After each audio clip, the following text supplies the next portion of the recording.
Well, this is the head unit, the navigation unit of a Nissan Leaf 2013. There I made a mistake when trying to change the touchscreen here, because when the touchscreen was mounted, there is a cable underneath, and there are several other videos here where this cable has to be stick into this socket, but unfortunately I was just hitting the socket, and then the whole thing, this whole tilting unit went inside, and it was stuck there, because then the cable went off, and it had no power anymore, and it was stuck in the closed position. You see it's now opened, and the trick is pretty simple.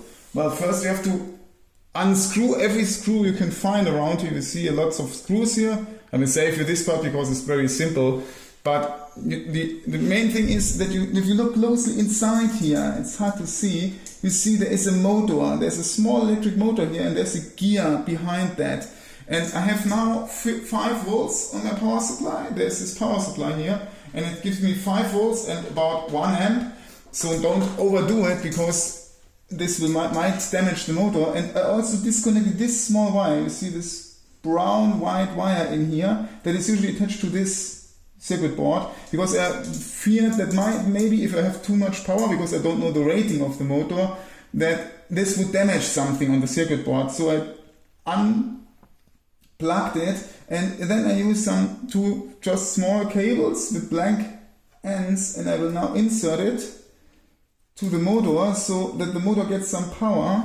It's pretty fiddly, because you have to find a way to put it there. And now I have reversed it. You see the yellow wire is plus and the white wire is minus, but I have on the motor it's inverted because I want to open it. You see now? If I connect, you hear the gear running, and it's already open, so it cannot be opened. And if you turn it around, because I have already opened it, if you turn it around, I can just close it again. So it's very simple. Just power the motor. You cannot damage anything, and this can save your life, because you don't have to worry about replacing the whole navigation unit just because it was stuck in a closed position. Let's just see. You see now? Yeah, it's moving. Now it's closed. Now it's closed again. So you see, you can just very simply get it open and closed without any power supply, and that's what saves it. So let's just open it once. Just invert the power. Just do it the opposite way.